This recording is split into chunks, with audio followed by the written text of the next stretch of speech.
Saya coba simpulkan sebentar dengan cepat bahwa setelah selesai sholat yang ditutup dengan salam itu, Assalamualaikum warahmatullahi, Assalamualaikum warahmatullahi. Kata Al-Quran, jangan terburu-buru untuk beraktivitas yang lain sebelum Anda menyempurnakan satu amalan, yang amalan ini begitu dahsyat dalam pandangan Allah Subhanahu wa Ta'ala. Amalannya disebut dengan zikir. Di tulisan kami sudah disebutkan rincian amalan plus dengan dalil-dalilnya. Ya, saya persingkat. Tema kita adalah tentang amalan pasca salat. Di bagian kedua ini. Baik, ini tema kita. Kemudian amalan besarnya adalah zikir.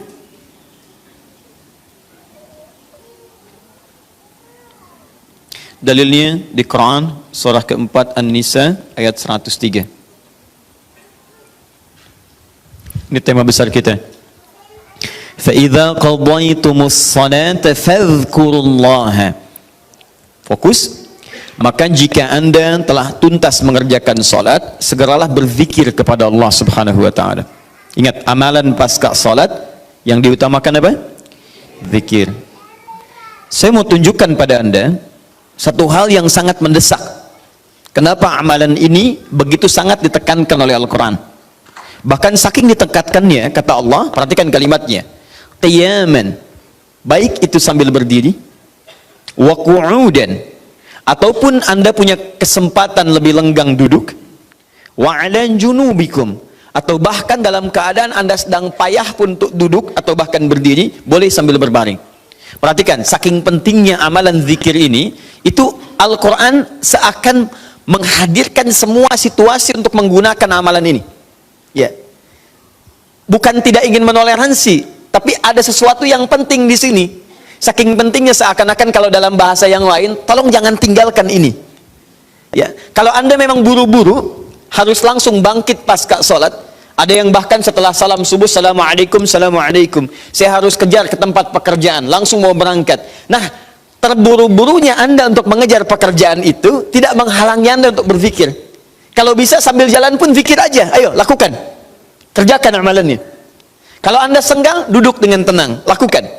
Kalau amalan ini tidak penting, mustahil Anda diminta untuk mengerjakannya, sekalipun dalam pekerjaan yang sifatnya darurat Anda mesti lakukan.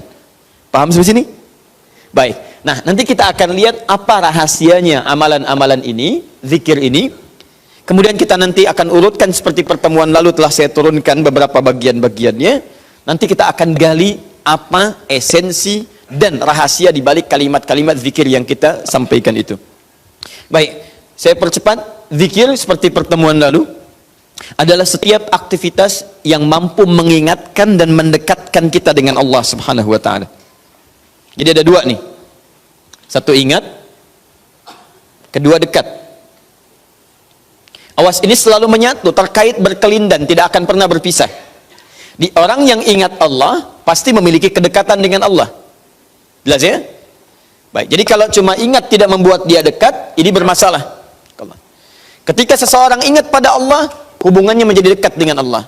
Ketika menjadi dekat, maka dia akan dipelihara oleh Allah Subhanahu wa Ta'ala. Dipelihara dari maksiat dan segala yang menyulitkan dia dalam kehidupannya. Makanya mustahil ada orang berzikir tapi berbuat maksiat kepada Allah. Apa nih? Mereknya Akhir TV. Jangan, itu bir.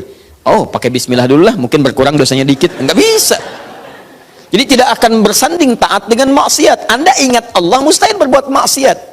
Ya, maaf, seorang karyawan yang ingat Allah tidak akan bermaksiat dalam pekerjaannya. Seorang ibu istri yang ingat Allah tidak akan bermaksiat dalam rumah tangganya. Seorang anak yang ingat Allah tidak akan pernah bermaksiat dalam kehidupannya. Maka dari itu, nanti kita akan lihat puncak zikir, apakah hanya dalam pasca sholat saja atau dalam aktivitas yang lainnya. Maka yang pertama, ini akan membantu mengingatkan dia kepada Allah. Yang kedua, membuat hubungannya dekat dengan Allah Subhanahu wa Ta'ala. Nah, amalan ini ada setidaknya 6-7 amalan. Hari ini saya janjikan untuk mengurutkan amalan-amalan ini. Ya, saya ingin tes dulu apakah Bapak Ibu masih ingat atau tidak. Satu apa? Istighfar. Istighfar. Saya tuliskan satu, istighfar. Apa dalilnya? Cepat saja, kalau tidak tahu katakan apa? Allahu a'lam. Baik, masih ingat? Saya sebutkan kemarin hadis Nabi di riwayat Muslim, hadis 591. Masih ingat? Baik, ini ada istighfar. Baik, yang kedua apa? Allahu a'lam. Enggak ada, Bu, Allahu a'lam. Baik. Assalamualaikum warahmatullahi wabarakatuh. Assalamualaikum warahmatullahi wabarakatuh. Astagfirullah, astagfirullah, astagfirullah. Allahu a'lam, Allahu a'lam. Enggak ada. Baik. Baik, kita lihat ini istighfar atau masuk kepada kalimat thayyibah. Dalilnya Quran surah keempat ayat 103, kan? Kemudian yang kedua, bisa juga bacaan Al-Quran. Bacaan Al-Quran. Baik, Quran surah ke-15, dalilnya ayat ke-9. Ya inna nahnu nazzalna dzikra. Kami telah turunkan Al-Quran sebagai zikir. Jadi kalau Anda baca Al-Quran, itu Anda sedang berzikir. Kemudian bisa juga hafalan Al-Quran. Anda menghafal misalnya. Baik. Misal Anda tidak membaca, tapi selesai sholat Anda membacakan ayat-ayat Quran sebagai hafalan. Ada ayat kursi misalnya, ada 3 surah yang terakhir, ada kemudian ayat pertama sampai 5 misalnya, Al-Baqarah, ya ada ayat-ayat yang lainnya, hafalan misalnya. Begitu Anda bacakan, Anda sedang berzikir. Dalilnya Quran surah ke-54, ayat 17, ayat ke-22, ayat 32, ayat ke-40. Ketika Allah menyebut para penghafal Quran, menyebutnya dengan proses berzikir. Walaqad yassarnal Qur'ana lidzikri. Kami telah mudahkan Al-Quran sebagai zikir. Ya, hafalan di sini zikir. Untuk dihafal, untuk berzikir. Jadi kalau Anda pasca salat kemudian membaca ayat-ayat Quran dalam hafalan bukan menggunakan mushaf, maka Anda sedang berzikir kepada Allah Subhanahu wa taala. Dan nilainya 4 kali lebih banyak dibandingkan dengan yang membaca. Ya. Nah.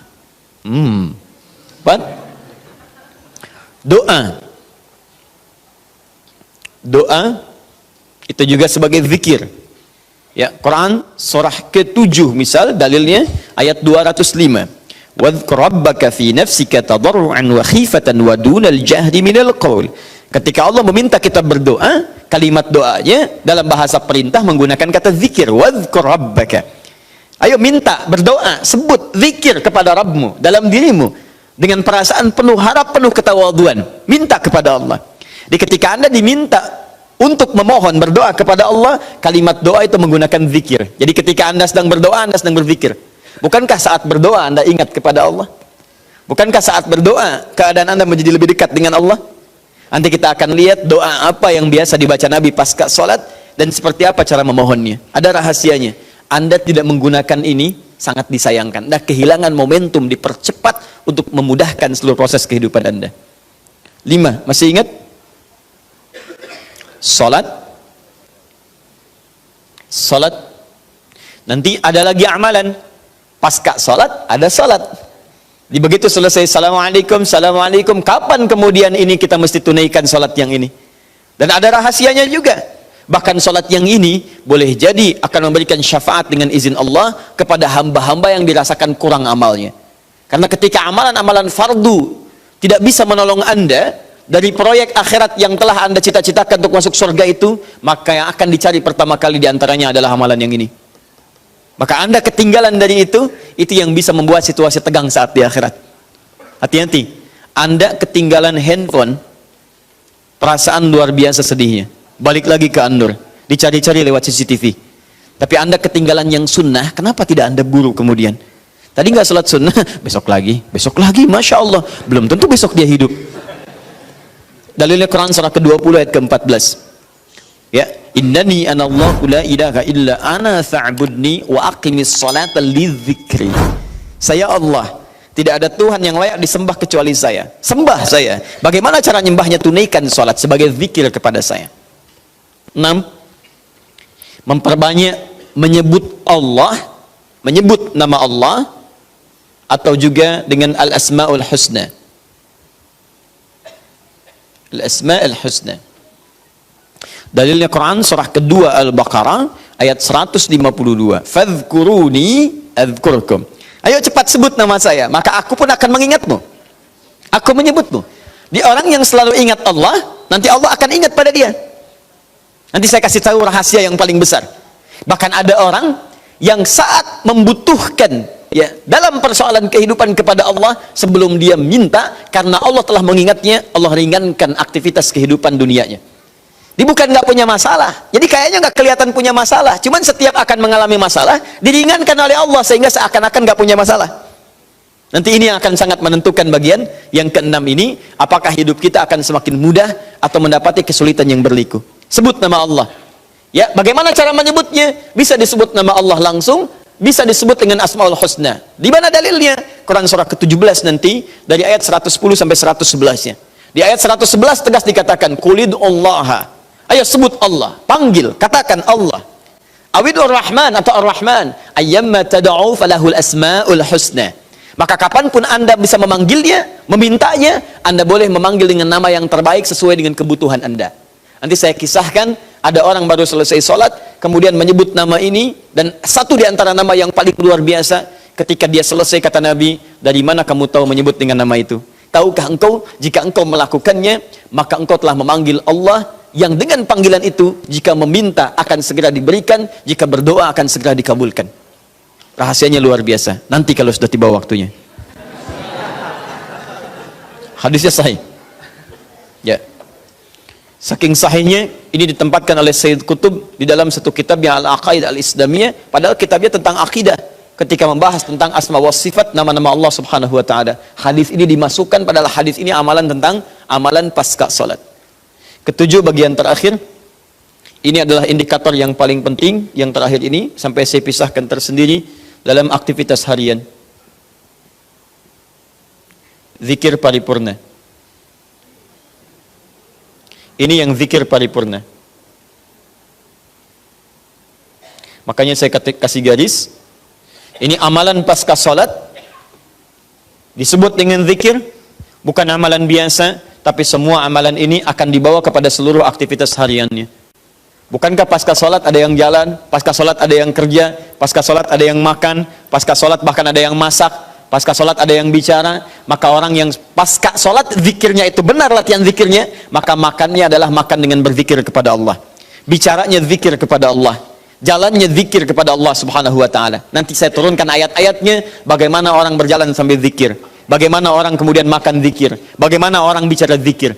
Jangan-jangan selama ini kita hidup 24 jam tapi aktivitas kita tidak dalam rangka zikir kepada Allah Subhanahu wa taala. Nah, dalilnya Quran surah ketiga Ali Imran ayat 190 sampai 191. Inna fi khalqis samawati wal ardi wa ikhtilafil laili wan nahari la ayatin liulil.